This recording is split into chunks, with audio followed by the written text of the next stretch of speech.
धर्मराज युधिष्ठिर भगवान श्री कृष्ण से कहते हैं कि हे जनार्दन, मैंने कामिका एकादशी का सविस्तार वर्णन सुना। अब आप कृपा करके मुझे श्रावण मास की पुत्रदा एकादशी का महात्म्य कहिए। भगवान श्री कृष्ण बोले, हे पांडुपुत्र, मैं श्रावण मास की पुत्रदा एकादशी की कथा कहता हूँ, ध्यानपूर्वक सुनो। द्वापर युग के आरंभ में महिष्मति नाम की नगरी में महिजीत नाम का राजा राज्य करता था। वह बड़ा ही प्रतापी था, किंतु पुत्रहीन होने के कारण राजा कष्ट से रहता था। उनका मानना था कि जिसके संतान न हो उसके लिए यह लोक और परलोक दोनों ही दुखदायी होते हैं। पुत्र सुख की प्राप्ति के लिए राजा ने अनेक उपाय किए, परंतु राजा को पुत्र की प्राप्ति नहीं हुई।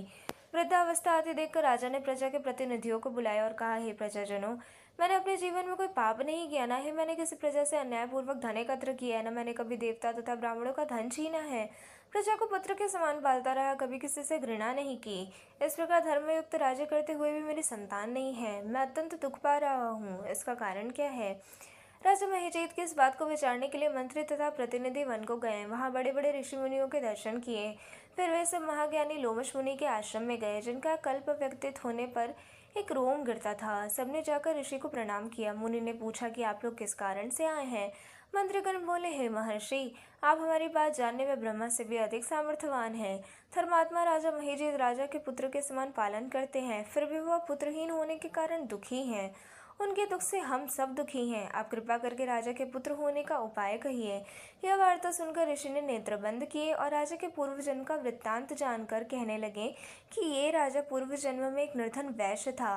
निर्धन होने के कारण इसने कई बुरे कर्म किए। एक समय ज्येष्ठ मास के शुक्ल पक्ष की एकादशी के दिन मध्याह्न के समय जबकि वह 2 दिनों से भूखा प्यासा था, एक जलाशय पर जल पीने गया। उसी स्थान पर एक तत्काल की प्रसव हुई प्यासी गौ जल पी रही थी।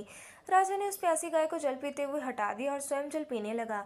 इसलिए राजा को यह दुख सहना पड़ रहा है। एकादशी के दिन भूखा रहने से वह राजा बना और प्यासी गौ को जल पीते हुए हटाने के कारण पुत्र वियोग से पीड़ित है।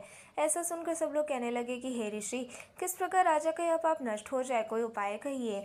लोमश मुनि कहने लगे कि श्रावण शुक्ल पक्ष की पुत्रदा एकादशी का तुम सब लोग व्रत करो, रात्रि जागरण करो और द्वादशी के दिन सारा पुण्य राजा को दे दो। राजा का यह पूर्व जन्म का पाप अवश्य ही नष्ट हो जाएगा, साथ ही राजा को पुत्र की प्राप्ति भी होगी। लोमश ऋषि की आज्ञा मानकर सभी नगर को वापस लौट आए और श्रावण शुक्ल की एकादशी आई तो ऋषि के आज्ञा अनुसार सबने पुत्रदा एकादशी का व्रत किया और रात्रि को जागरण किया। इसके पश्चात द्वादशी के दिन इसके पुण्य का फल राजा को दिया। इस पुण्य के प्रभाव से रानी ने गर्भ धारण किया और प्रसव काल समाप्त होने पर उसे एक बड़ा ही तेजस्वी पुत्र प्राप्त हुआ। हे कौन्तेय, इस श्रावण शुक्ल एकादशी का नाम पुत्रदा पड़ा। अतः संतान के सुख की इच्छा करने वाले इस व्रत को अवश्य करें।